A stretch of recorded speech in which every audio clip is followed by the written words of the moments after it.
여러분 안녕하세요. 세계의 독재 두 번째 시간입니다. 우리가 이제 세계의 독재 첫 세션으로 동유럽 사회주의 독재체제 붕괴의 전반적인 흐름을 볼 거고요. 각 국가의 사례를 볼 겁니다. 다음번 시간에 동유럽 사회주의 체제 또는 독재체제의 가장 드라마틱한 모습을 보여준 루마니아 사례. 차우세스크 정권은 거의 김일성 체제와 유사한 우상화된 체제였지만 봉기 10여일 만에 광장에서 차우세스크 만세를 부르던 사람들이 봉기를 했고 10여일 만에 차우세스크 부부는 비극적으로 처형을 당합니다. 세계 독재사의 가장 드라마틱하고 가장 극적인, 그러나 개인적으로 봤을 때는 북한과 같은 독재국가에 가장 일어나기 쉬운 사례가 바로 루마니아 사례라고 저는 봅니다. 그 루마니아 사례를 다음 시간에 볼 거고요. 루마니아, 폴란드, 체코, 슬로바키아, 헝가리 네 국가의 사례를 동유럽으로 볼 건데요. 그 사례를 보기 전에 전반적으로 동유럽 사회주의 독재체제 전반을 보는 미리 보는 프롤로그 시간을 오늘 가지겠습니다. 동유럽 사회주의 독재체제 붕괴의 입구에 해당하는 시간이라고 생각하시면 되겠습니다. 자, 동유럽 이 독재체제 붕괴는요, 우리가 조금 전문 용어로 체제 전환이라고 합니다. 영어로 트랜스포메이션. 영화 트랜스포머 보셨나요? 그 차가, 이렇게 생긴 차가 갑자기 로봇으로 변하죠? 그러니까 차가 아닙니다. 차가 더 좋은 차로 변하는 게 아니라 A라는 차가 성질이 완전히 다른 로봇으로 변하는 거거든요. 그걸 트랜스포메이션 그래요. 트랜스 체인지 폼 형태. 그러니까 사회주의였던 국가가 사회주의 개혁이 아니고 바로 자본주의나 다른 체제로 완전히 성질을 바꾸는 걸 탈사회주의 체제전환이라고 합니다. 영어로 써놨죠. 제가 조금 유식한 채 하려고. Not reform. 조금 고치는 게 아니라 but transformation. 완전히 형질이 바뀐다는 게 사회주의 체제 전환입니다. 세 가지가 완전히 바뀝니다. 데모크라타이제이션, 정치입니다. 공산당 독재가 민주주의로 바뀌는 겁니다. 마케타이제이션, 계획경제가 시장경제로 바뀝니다. 잘 모르시겠죠? 계획경제. 저는 소련에서 유학을 해서 잘 압니다. 계획경제에는 시장이 없습니다. 에이, 장마당도 있던데. 그게 아니고요. 자본주의는 수요와 공급, 모든 경제 주체들이 자기들이 결정을 하는데 사회주의는 국가가 모든 걸 결정합니다. 예를 들면 스마트폰 몇 개 만든다. 지금 제가 쓰고 있는 타이머 몇 개 만든다. 이건 자본주의는 시장에서 결정하는데 사회주의는 국가가 결정하거든요. 그걸 계획경제라고 그래요. 사회는 플루럴라이제이션. 공산당 일당 독재 문화에서 다원주의로 갑니다. 지금 북한 문화적 다원성 전혀 없죠. 남한 말씨만 써도 5년, 10년. 남한 말씨 평양문화보호법 그렇죠. 컨텐츠 만들면 최고 사용입니다. 중국도 웨이보, 저 15억 나라가 웨이보, 인터넷 검색 자주 차단하죠. 왜냐하면 문화적 다원성을 인정을 안 하기 때문입니다. 이 세 가지가 완전히 바뀌는 게 사회주의 체제전환이고 동유럽은 그런 케이스입니다. 동유럽은. 그러니까 리비아나 이라크 같은 것과는 다릅니다. 자, 그럼 동유럽 독재체제 붕괴. 우리가 지난 시간에 우리가 공부했었죠? 왜 독재체제 붕괴하는가? 계급혁명 이론은 과거 거였고, 사회심리학적 이론, 분노 좌절이 공격으로 바뀌는 상대적 박탈감 이론, 그 다음에 제2의 요인들, 그러니까 제2사회론, 이중구조론이었죠. 숨어있는 제2사회가 터진다. 더 이상 위장을 하기 위장하는 걸 참기 힘들 대중들이 폭발해서 저항한다. 그 다음에 대중론, 대중들이 압도적인 힘으로 붕괴한다. 이런 일이 벌어지는 이유입니다. 조금 어렵고 딱딱하지만요, 그렇게 어렵지 않습니다. 첫 번째, shortage economy. 자, 여러분들 백화점 가서, 시장 가서 물건이 없다, 난 돈이 많은데, 그런 경험 있으세요? 없으시죠? 제가 소련에서 공부할 때, 유학할 때는 백화점에 가면 모든 매대가 텅텅 비어 있었습니다. 돈은 있는데요, 물건이 없어요. 사람들이 일을 안 하거든요. 사적 소유권이 없으니까. 이게 쇼티지 이코노미예요. 아스피린 하나 사려는데 석 달 기다려야 되고, 손거울 사려고 제가 6개월 기다려 본 적이 있습니다. 그게 쇼티지 이코노미입니다. 그러니까 사회주의 말기에는 정말 물건이 없었어요. 정말 물건이 없었어요. 저게 정말입니다. 정말입니다. 그러니까 일반적인 볼펜 사는 것도 볼펜이 없어요. 휴지 없습니다. 휴지가 제가 있던 레닌그라드, 지금 상트페테르부르크 아시죠? 휴지가 2달 동안 공급이 안 된 적이 있어요. 죄송합니다. 조금 냄새 나는 것 같은데. 그 정도로 어려웠던 게 쇼티지 이코노미입니다. 두 번째는 소셜 크랙입니다. 어려운 얘기 아니에요. 조금 민감한 얘기 하나 할까요? 대한민국 시끄럽죠?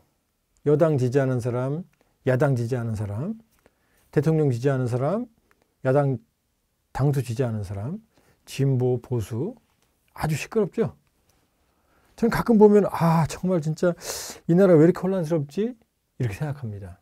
그런데 이 나라가 내일 망한다고는 절대 생각 안 합니다. 이게 사회적 신념입니다. 체제에 대한 믿음이에요. 그런데 사회주의 체제는 붕괴 직전에 마음속에서, 내면 속에서 겉으로는 드러내지 않죠. 이 체제에 미래가 없다는 게 모든 사람들에게 내면화되어 있었어요. 여러분, 전자레인지 용기 써보다가 갑자기 탁 깨진 거 경험 있으세요? 저는 있어요. 겉으로는 멀쩡해요. 그게 소셜 크랙입니다. 내부적으로는 아주 금이 많이 가져 있는데 눈에 안 보이는 거예요. 그런데 툭 치면 깨지는 거죠. 그러니까 대한민국이 막 시끄럽고 막 저런 여당, 저런 야당 이런 얘기 하지만 건강한 거예요. 왜? 내일 대한민국 망한다고 생각 안 하거든요. 이런 것 자체가 건강한 거거든요. 또 세계적으로 건강한 체제로 인정을 받았고요. 그런데 사회주의는 아니었어요. 내면적으로는 아주 깊이 금이 가 있는데 뼛속까지 골마 있는데 겉만 멀쩡한 거였거든요. 그게 소셜 크랙입니다. 이게 더 중요합니다. 촉발 요인. 제가 말씀드렸죠? 금이 많이 가져 있는데 툭 쳐야 깨진다고. 그게 촉발 요인이에요. 금이 많이 가져 있어도 안 치면 안 깨지거든요. 대충 씁니다. 촉발 요인이 가장 중요합니다. 자, 볼까요? 동유럽 이제 트리거라고 얘기하는데 툭 치는 거라고 보시면 돼요. 자, 이렇게 막 짐이 아주 불안하게 쌓여져 있어요. 이렇게. 근데 견뎌요. 근데 누가 툭 건드리면 무너지죠? 그게 촉발 요인입니다. 그 불안한 체제도 촉발 요인이 없으면 무너지지 않아요. 예를 들면 간소 아픈 얘기입니다만 우리 4.19 혁명 때 마산고등학생이었던 김조일 열사, 그 어린 학생의 죽음이 불을 당긴 거죠. 박종철 그 젊은 청춘 고문치사 사건, 그게 불을 당긴 거죠. 그런 겁니다. 국민 영웅이나 역사적인 정통성, 상징적 가치, 이런 이슈들이, 자, 볼까요? 헝가리 같은 경우에는 1956년에 헝가리 혁명이 있었어요. 이 여러분들 동유럽의 봄, 뭐 프라하의 봄, 이런 동유럽의 저항, 소련의 저항에서 가장 희생이 컸어요. 무려 229명이 체포당해서 처형당했고 20만 명이 정든 헝가리를 떠났습니다. 그 비극적인 역사가 마음속에 남아있던 거예요. 그 당시 수상이 임내 나지였습니다. 이 사회주의를, 인간의 얼굴한 사회주의를 만들고 싶었는데 결국 소련군에 의해서 처형당한 사람, 그러니까 민족적 영웅인 거죠. 이런 사람들이 기억이 있었던 거예요. 이런 사람들이 80년대 말 헝가리 혁명 때 소환된 거예요. 그 기억이. 그 다음에 체코 프라하의 봄 사건, 체코 프라하의 봄 영화도 있죠? 이 기억.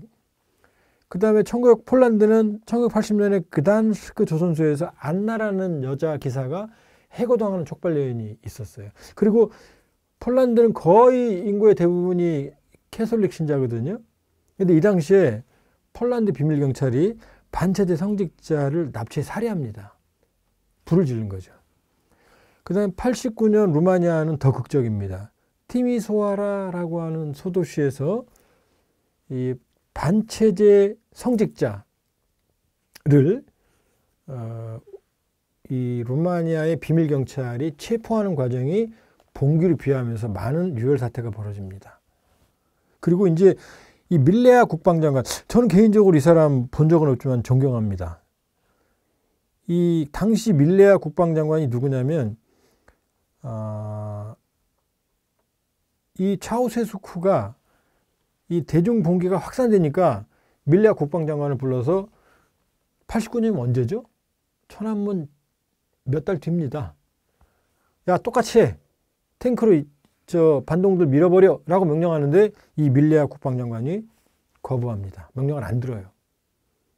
그랬더니 차우세스쿠가 다시 불러요, 밀레아를. 그래서 쌍욕을 해가면서 밀레아한테, 국방장관한테 다시 얘기합니다. 반드시 탱크로 밀어버려. 저는 이 사람을 참다한 군인이라고 봐요. 물론 그 이전까지는 모르겠습니다만 돌아와서 권총으로 자살합니다.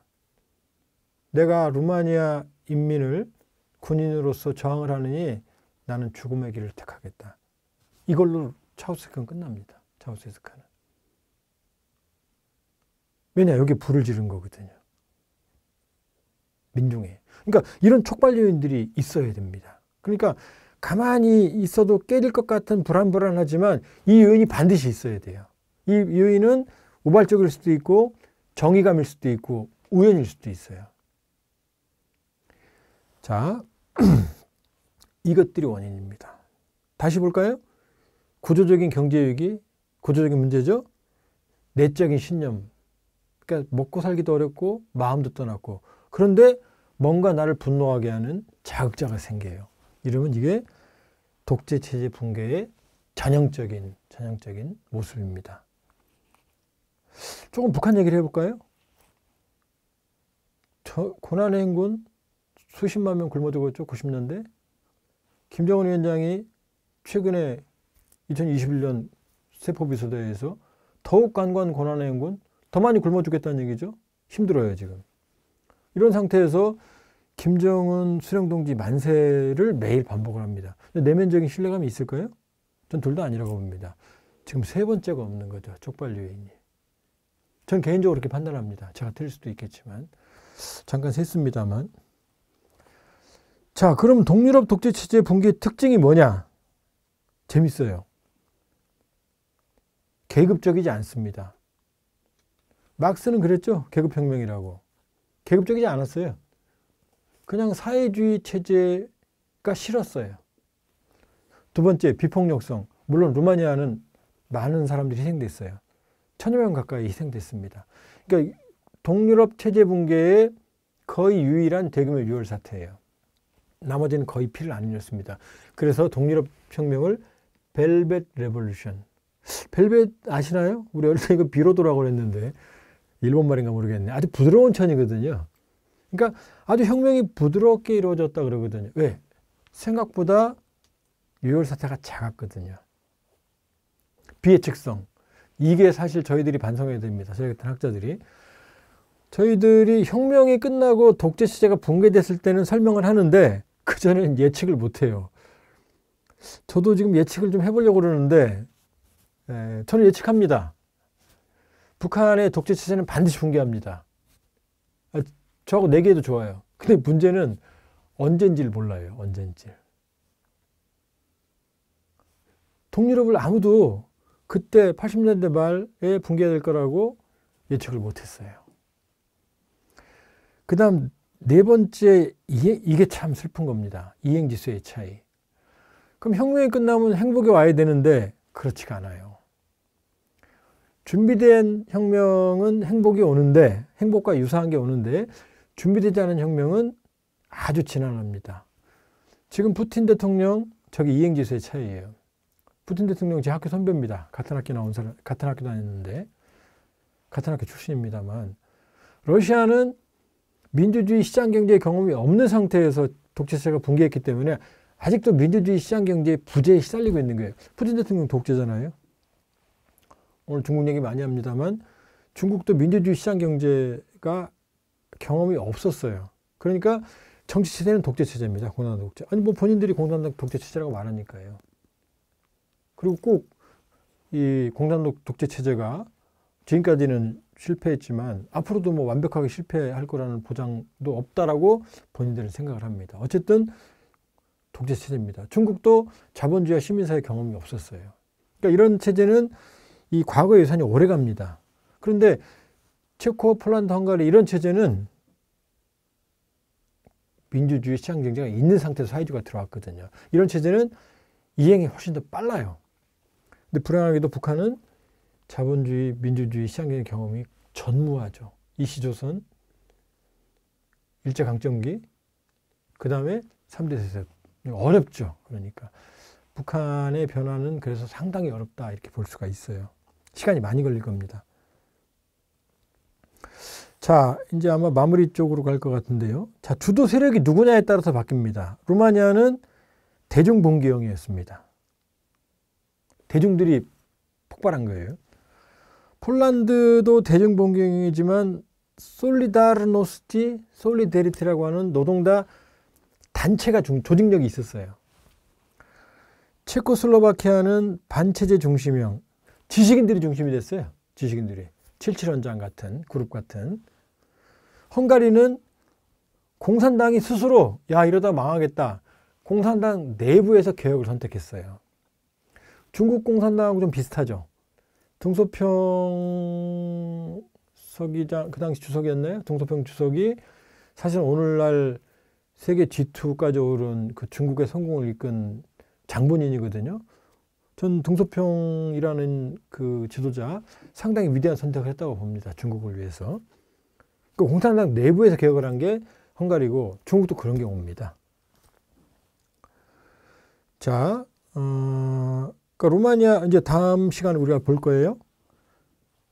루마니아는 사회주의도보다 오로지 반차우스스키, 차우스스키가 너무 싫었어요. 그러니까 개인 우상화, 극심한 독재, 김정은 정권과 좀 유사하죠. 아래로부터 혁명, 반차우스스키 대중봉기. 그런데 준비가 안 됐어요. 왜냐? 대한 세력이 없었거든요. 그러니까 대안이었던 일리에스쿠, 이온 일리에스쿠가 이 구국연대 반대하는 중심 인물이었지만 이 사람이 과거 청산 못했어요. 오히려 차우스스키처럼 똑같이 권위주의 통치를 했습니다. 이게 루마니아의 비극이었어요. 폴란드, 여기는 말씀드린 솔리다르노스티 노조가 쉽게 말하면 특이하게 노조가 있었어요. 사회주의인데 반체제 지식인들, 그리고 여기에 종교, 캐설릭. 교황 요한 바로 2세, 그분이 폴란드 출신이었거든요. 유명한 장면이 있어요. 그분이 고향 폴란드를 방문해서 땅에 내려서 공항의 바닥에 입을 맞춥니다. 그러면서 사실은 폴란드에 큰 타협점이 생깁니다. 체코슬로바키아는 반체제 지식인 중심형이었습니다. 하벨, 밀란 쿤데라라고 아세요? 양철북 쓰신 분? 하벨은 대통령이 됐죠, 나중에. 이런 분들이 지식인들이 중심이 됐습니다.